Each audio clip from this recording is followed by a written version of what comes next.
આજે અમારી લોકદરબાર ટીમને ફરિયાદ મળતા અહીંયા ભરતનગર ખાતે એક આંગણવાડી આજથી 5 વર્ષ પહેલા અહીંના ઠોઠ નેતાઓ દ્વારા જે બનાવવામાં આવેલ છે અને લગભગ 5 વર્ષ પણ નથી થયા, તેમ છતાં આની જે સ્થિતિ જોવો તમે 2020માંનું ખાતમુહૂર્ત કરેલ છે આ મહાનુભાવો દ્વારા.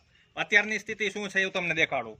અહીંયા જે મીટર છે, મીટરના કાચ ફૂટી ગયા છે, વાયરિંગ આવી રીતે સાવ ખુલ્લું પડ્યું છે અને આને 5 વર્ષ પણ નથી થયા. બધું પ્લાસ્ટર બાંધકામ બધું ખૂબ સરસ મજાનું હોવા છતાં આગળ જો કઈ રીતના નવેનું પ્લાસ્ટર ને બધું ઉખાડી નાખવામાં આવેલ છે. ખોટી રીતે આ બિલ પાસ કરવાના કામ કરે છે અને જે પ્રજાના ટેક્સના પૈસા છે એનો વેડફાટ કરવામાં આવે છે, જેથી કરીને આ લોકોના નેતાઓના કોન્ટ્રાક્ટરો થકી ખીચા ભરાતા રહે અને એ લોકોના બિલ પાસ થતા રહે.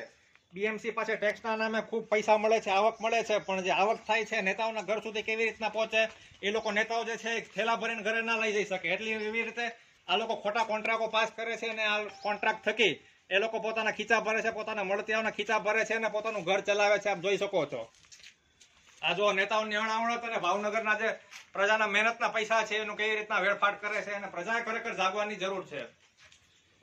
અમારે આંગણવાડીની બહેનો હોય, આંગણવાડીમાં જે છોકરા મૂકવા હોય એના વાલીઓ હોય એને બધાને પૂછે એટલે એ મુદ્દો મેન હોય.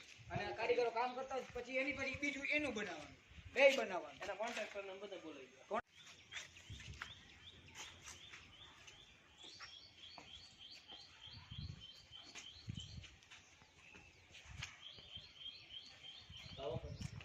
પ્રજાના મહેનતના પૈસા કઈ રીતે લોકો વેરો ભરે છે અને વેરામાં કઈ બાકી રહે તેમ છતાં લોકોની દુકાને જઈને જબલાના નામે, કચરાના નામે, ડસ્ટબિનના નામે જે દંડ ઉઘરાવે છે, પૈસા ભેગા કરે છે, પણ આ પૈસા જોવો કઈ રીતના વેડફાટ કરે છે. ઉપર જો પાણીની ટાંકી છે, લાઈન બહાર જાય છે, પણ લાઈન ક્યાં જાય છે કોઈને ખબર નથી.